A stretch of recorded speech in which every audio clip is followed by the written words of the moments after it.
Bonjour à tous, j'espère que vous allez bien. Aujourd'hui, je vous fais une vidéo sur le principe de fonctionnement des ordinateurs. Alors, c'est une vidéo un tout petit peu longue, mais pas trop quand même. Normalement, elle est simple à comprendre, et après ça, vous aurez une bonne idée du principe de fonctionnement des ordinateurs.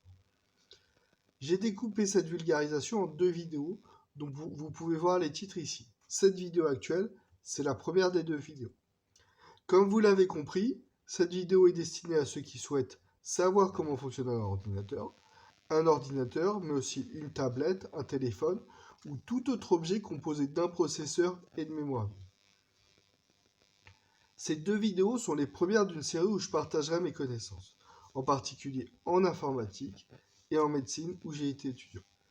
Je garde ici les principaux points techniques qui vont permettre de comprendre comment le processeur mémoire vive fonctionne et comment il interagit avec les périphériques qui vont permettre d'interagir avec nous. C'est finalement le plus important pour comprendre tout ça. Voilà, donc ces objets sont constitués de circuits électriques qui sont soit situés sur des plaques de bakélite, comme vous le voyez sur la photo, soit sur des petits circuits intégrés contenus dans des puces. C'est ces circuits qui vont faire fonctionner l'ordinateur et qui vont constituer tous les composants de l'ordinateur, en particulier la mémoire vive, qui permet de stocker et d'accéder très rapidement à des données, et le processeur, qui fait les calculs, qui exécute les tâches complexes, telles que afficher des fenêtres, créer des sons, faire fonctionner les jeux, mais finalement toutes les tâches complexes qu'on voit se réaliser sur un ordinateur. En fait, pour faire cela, le processeur ne fait qu'exécuter des programmes situés en mémoire vive. Ce sont des suites d'instructions contenues dans les mémoires, et dans cette série de vidéos, c'est surtout ce mécanisme qu'on va expliquer, qu'on va détailler, et qui permet de bien comprendre comment ces objets fonctionnent. Et à côté de cela, il y a les périphériques qui permettent, après que le processeur ait fait les calculs, de communiquer avec l'utilisateur par le clavier, l'écran, etc. On verra également comment ces périphériques peuvent fonctionner. Donc on commence ces explications. Je vous explique ici comment fonctionne la mémoire vive. La mémoire vive, il faut savoir que c'est une mémoire qui contient des petites cases de mémoire qui sont soit activées, il y a un courant dedans, elles contiennent ce qu'on appelle la valeur 1 ou la valeur vraie, soit elles sont désactivées, elles vont contenir la valeur faux ou la valeur 0. Ces petites cases de mémoire valant 0 ou 1 s'appellent des bits. Il faut savoir aussi que cette mémoire est très rapide. On peut y accéder des milliards de fois par seconde. Et que lorsque l'ordinateur s'éteint, cette mémoire se vide et tous les bits reviennent à 0. Elle est connectée au processeur qui va lire ou écrire dedans très rapidement, suivant les besoins. Et là, vous allez peut-être vous poser la question, comment cette mémoire, qui est finalement le principal objet qui permet de stocker des données et de travailler dessus, dans l'ordinateur, comment elle peut stocker des nombres, des caractères, des images, des sons. On voit ça tout de suite. Donc les ingénieurs ont réuni ces bits, ces cases de mémoire, où l'on peut mettre un 0 ou un 1 dedans, ils les ont réunis en 8 bits. C'est ce qu'on appelle un octet. 8 bits réunis ensemble, c'est un octet.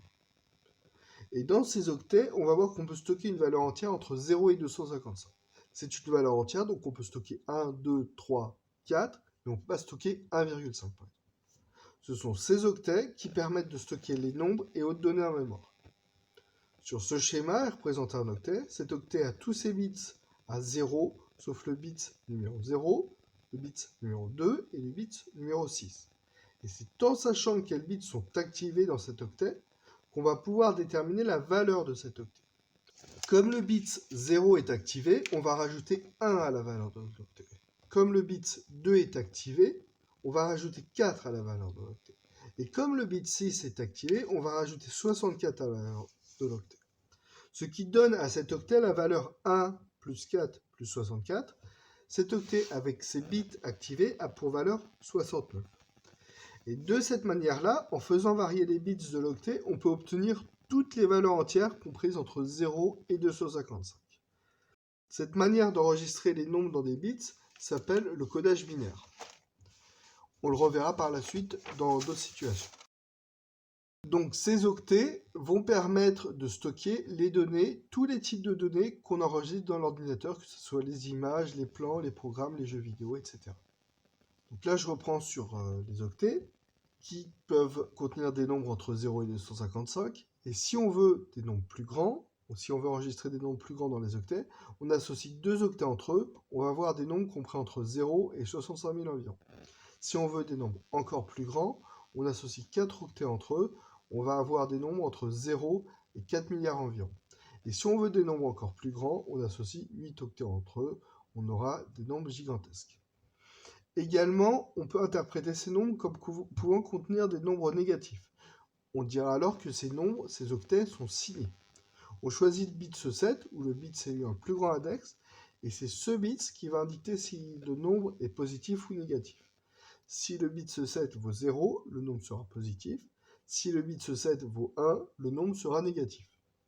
Et vous allez me dire, eh bien voilà, stocker des nombres, c'est très bien, mais comment ces octets peuvent stocker d'autres données, telles que du texte, des images?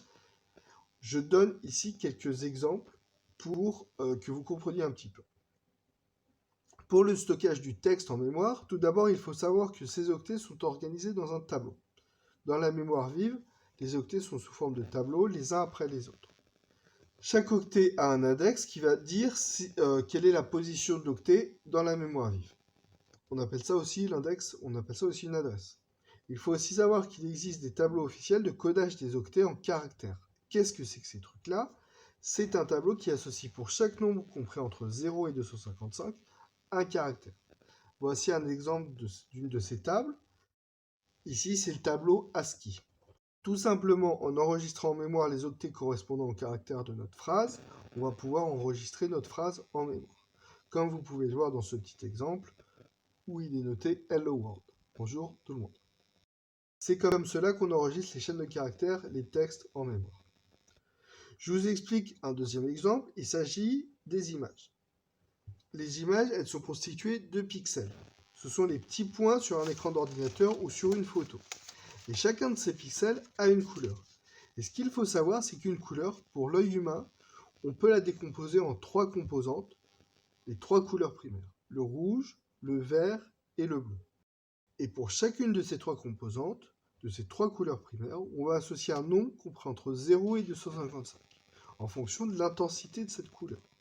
Par exemple, si on a 255 pour l'intensité rouge, ça veut dire que ce pixel aura beaucoup de rouge dedans. Si on a 0 pour l'intensité rouge, ça veut dire que ce pixel n'aura pas de rouge dedans. C'est pareil avec le vert et c'est pareil avec le bleu. En enregistrant pour chaque pixel l'intensité de ces trois couleurs primaires, dans des triplets d'octets, les uns à la suite des autres dans la mémoire, on va réussir à stocker une image. Ce qui est intéressant à comprendre, c'est que pour chaque type de données à enregistrer, un plan, un tableau de données, une vidéo, les programmes vont décider comment stocker les données associées en mémoire. Voilà. Et donc je reviens sur le fonctionnement de la mémoire et je vais vous expliquer comment le processeur, qui va être connecté à la mémoire vive, va pouvoir lire et écrire dans la mémoire vive. Parce que c'est bien qu'elle stocke des données, mais il faut aussi faire en sorte que le processeur puisse lire ou écrire dans cette mémoire et travailler sur ces données. Donc ces octets qui contiennent 8 bits, de valeur 0, 1, elles sont stockées en quelque sorte sous forme de tableau dans la mémoire. Chacun de ces octets a, comme on l'a vu, une adresse. Une adresse, c'est un nombre qui va dire où se situe cet octet dans la mémoire. Par exemple, on peut demander à la mémoire de stocker un nombre à l'adresse 12, le nombre 53 par exemple. La mémoire va alors stocker le nombre 53 à l'adresse 12. La prochaine fois qu'on demandera à la mémoire de nous restituer, de nous envoyer ce qu'il y a, de nous dire ce qu'il y a dans l'adresse 12, elle va nous renvoyer la valeur 53. C'est comme ça que fonctionne la mémoire. On stocke des données qu'on peut récupérer, c'est logique. Qu'est-ce qui va permettre d'accéder à la mémoire, de dire ou d'écrire dedans? En pratique, c'est le bus d'adressage, de données et de contrôle. Ces bus, comme on les appelle, c'est une bonne partie de l'ensemble des petits circuits que vous voyez sur la photo d'une barre de mémoire et qui sont connectés par le biais de la carte mère au processeur. Ce bus d'adressage, ça va lire en fonction de comment on l'alimente en électricité, quel octet, quelle case mémoire on peut accéder. Pour choisir comment alimenter ces pins pour accéder à un octet, ça fonctionne comme le codage binaire qu'on a vu pour stocker un nombre dans un octet. Donc toujours sur le même exemple, pour écrire la valeur 53 dans l'octet 12, on va alimenter de la manière suivante les bus d'adressage, de données et de contrôle de la mémoire qui vont permettre d'écrire dans la mémoire. On voit ici qu'en alimentant les broches 2 et 3 du bus d'adressage, par le principe du codage binaire, on va demander d'accéder à l'octet numéro 12 de la mémoire vive. Puisque dans l'adresse de destination, on rajoute la valeur 4, puisque la broche 2 est alimentée, et la valeur 8, puisque la broche 3 est alimentée, la somme de 4 et 8 font bien 12, donc on demande bien d'accéder à l'octet numéro 12. Dans le bus de données, on va également inscrire le nombre 53 sous forme binaire comme on l'a fait pour écrire dans les octets ou pour écrire dans le bus d'adressage. Le nombre inscrit dans ce bus de données donne le nombre à écrire en mémoire. Enfin, on alimente le bus de contrôle pour signaler à la mémoire qu'on veut écrire dans la mémoire et non lire dedans. Voilà, l'enregistrement d'une donnée s'effectue. Une petite précision, j'utilise ici l'écriture décimale dans les octets pour la clarté, mais en réalité, la mémoire stocke les données que sous forme de bits. Pour l'opération inverse, pour lire l'octet à l'adresse 12, on va alimenter pareillement le bus d'adressage pour indiquer qu'on va accéder à l'adresse 12 toujours, mais on va laisser le bus de contrôle vide pour indiquer qu'on veut lire dans la mémoire. On va aussi laisser le bus de données libre pour pouvoir lire les informations envoyées par la mémoire. On voit dans cet exemple d'animation la lecture de l'adresse 12 dans la mémoire, nous renvoyant son contenu, c'est-à-dire la valeur 53. Maintenant, on va voir comment fonctionne le processeur. En fait, il ne fait qu'exécuter des programmes situés en mémoire. Les programmes ne sont que des suites d'octets contenant des ordres, des instructions qui sont situées en mémoire. C'est juste comme ça que l'ordinateur effectue tous ses calculs. Je dirai plus loin comment les programmes peuvent se retrouver en mémoire au démarrage de l'ordinateur, alors que la mémoire se vide à chaque démarrage. Mais pour l'instant, on suppose que ces programmes sont là, en mémoire. Il faut aussi savoir que le processeur contient quelques cases mémoire qu'on appelle registres, et qui sont utiles pour faire des tâches en couple. Dans notre exemple, je prends un processeur fictif qui contient 4 registres, le registre X d'un octet, le registre Y d'un seul octet, le pointeur d'instruction d'un octet aussi, et le registre à prédicat, lui aussi d'un octet. Ce registre à prédicat permet par exemple de savoir, quand on compare deux nombres, s'ils sont égaux ou lequel est supérieur à l'autre. Je le répète, ces registres vont être utiles lors de l'exécution de programme, ils vont garder en mémoire les données sur les tâches en cours. Enfin, il faut savoir qu'en général, la mémoire et le processeur sont connectés par le biais d'un contrôleur situé sur la carte mère. Comme vous le voyez sur la photo, classiquement le processeur et la mémoire vive sont branchés sur la carte mère pour le cas des ordinateurs. Ce sont des circuits sur la carte mère qui permettent de raccorder le processeur et la mémoire vive. Dans les téléphones et les tablettes, c'est un petit peu différent. C'est pas le même type de composants, mais ils ont la même fonction et qu'ils sont soudés à la carte mère. Mais on va faire simple dans un premier temps et on va oublier ce contrôleur reliant processeur et mémoire vive et ça va revenir au même. Donc je le répète, le programme va se situer en mémoire vive. Chaque nombre dans les octets va correspondre à une instruction différente que le processeur va lire et exécuter. En guise d'exemple, je vais vous montrer un programme très simple qui déplace le contenu de la mémoire numéro 8 à la case mémoire numéro 9. Pour cet exemple, on va imaginer un processeur très simple avec seulement quelques instructions. Donc comme vous le voyez ici, d'abord une instruction de code 1 et de nom store qui va donner l'ordre de mettre les données pointées dans le registre X, et puis une instruction de code 2 et de nom save qui va donner l'ordre de mettre les données du registre X dans la mémoire pointée. Et avec ces instructions, on va construire le programme. D'abord, je place l'instruction store de code 1 en mémoire. Juste après cette instruction, on note là où on va récupérer la donnée. Ce sera l'adresse 8. Puis, je rajoute l'instruction suivante, l'instruction save de code 2 à la suite, et qui va être suivie de l'adresse de destination, c'est-à-dire l'adresse 9. Enfin, je rajoute une donnée, ici 53, dans l'octet 8, pour que dans notre exemple, il y ait une donnée à copier dans l'octet 8. Et là, on va exécuter le programme et vous allez comprendre. Ce qu'il faut comprendre d'abord, c'est que le nombre dans le pointeur d'instruction va contenir l'adresse de l'instruction à exécuter en cours, c'est-à-dire là où en est le programme. Dans cet exemple, je fais démarrer le programme à l'adresse 0, avec le pointeur d'instruction valant donc 0. D'abord, le processeur va lire l'instruction store à l'adresse 0, en envoyant la demande de lecture dans le bus d'adressage. La mémoire va lui répondre la valeur 1, c'est le code pour notre instruction. Puis le processeur va récupérer les données associées à cette instruction, c'est-à-dire l'adresse mémoire 8 dont on veut le contenu.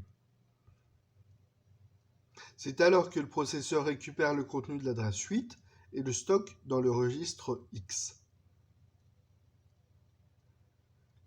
S'exécute alors l'instruction suivante. Pour cela, le processeur lit la suite du programme à l'adresse 2.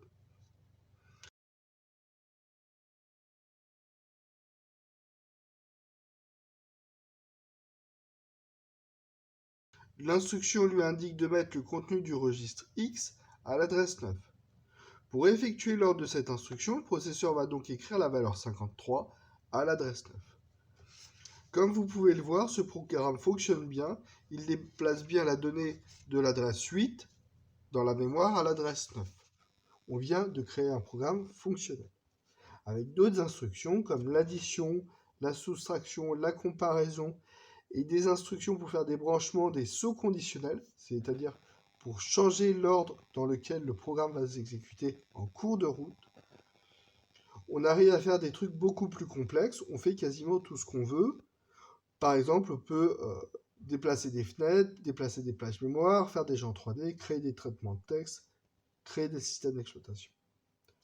Bien qu'énormément de fonctionnalités aient été rajoutées au processeur au fil des années, comme par exemple un plus d'adressage beaucoup plus large pour permettre d'accéder à plus de données, c'est toujours ce principe-là qui est utilisé dans les ordinateurs de nos jours et qui explique bien leur fonctionnement.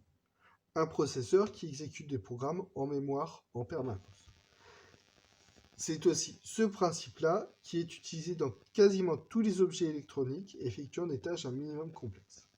La première fois qu'aurait été utilisé ce principe-là, ce serait durant la Seconde Guerre mondiale pour décrypter les codes secrets allemands.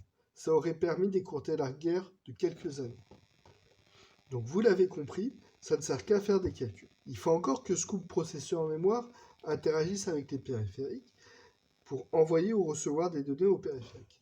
C'est pas très compliqué, je vous montre ça tout de suite. Pour que le couple processeur-mémoire interagisse avec les périphériques, il y a principalement 3 mécanismes.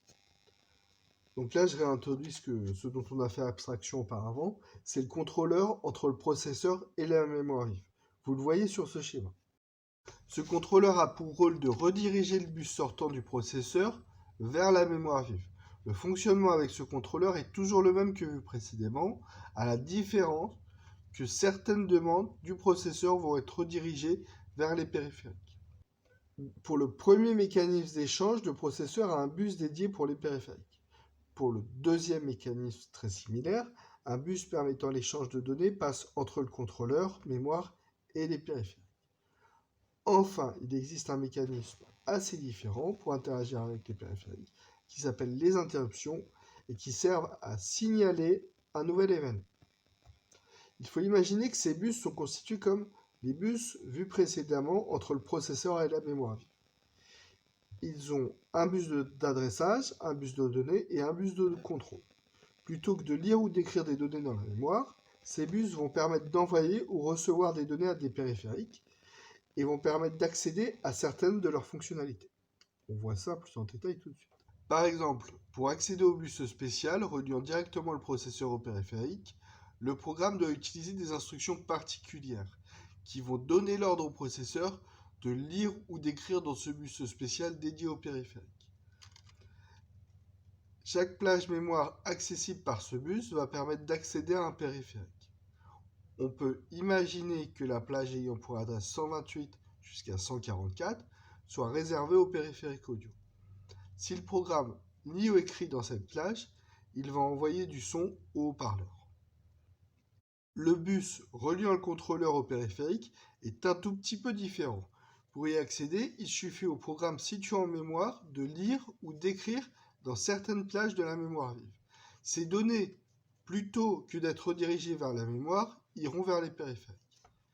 Par exemple, écrire à l'adresse 512 jusqu'à 640 pourrait permettre d'accéder à la carte graphique. Ça, c'est un petit peu à part, mais ça permet de comprendre comment peuvent fonctionner certains périphériques. La carte graphique contient également de la mémoire et un processeur qui permet de stocker l'image en cours, celle correspondant à l'écran, et d'afficher rapidement des graphismes élaborés. C'est un composant de la carte graphique qui envoie régulièrement l'image contenue en mémoire de la carte vers l'écran. Enfin, il y a un mécanisme un peu à part, ce sont les interruptions. Certains périphériques peuvent envoyer un signal au processeur, appelé interruption, pour signaler l'arrivée d'un événement. Par exemple, quand on tapait sur les vieux claviers d'ordinateur, ça envoyait un signal au processeur pour dire qu'une action venait d'arriver. Le processeur arrêtait sa tâche en cours, il lançait un petit programme qui analysait ce qui se passait au niveau du clavier, récupérait l'information de la touche enfoncée, et le processeur revenait à la tâche précédente. Donc là, j'ai expliqué les grands principes permettant de comprendre le fonctionnement d'un ordinateur, mais je me suis focalisé sur le fonctionnement du hardware, c'est-à-dire les composants. Mais pour faire fonctionner correctement et comprendre comment fonctionne un ordinateur, il manque les programmes. En effet, sans programme, l'ordinateur ne pourra pas interagir comme il le fait. En particulier, je pense au système d'exploitation. J'arrête la première partie de cette vidéo ici, mais sachez que la vidéo suivante contient des explications sur le système d'exploitation, qui est indispensable pour faire bien fonctionner un ordinateur. La suite contient aussi des explications sur la fabrication des composants basés sur les transistors, et contient aussi une liste de fonctionnalités rajoutées en vrai au fil des années, et qui va permettre d'approfondir un peu ce sujet. Voilà. Et donc je vous laisse là. Je vous mets le lien vers la deuxième vidéo et je vous invite à la regarder si vous voulez.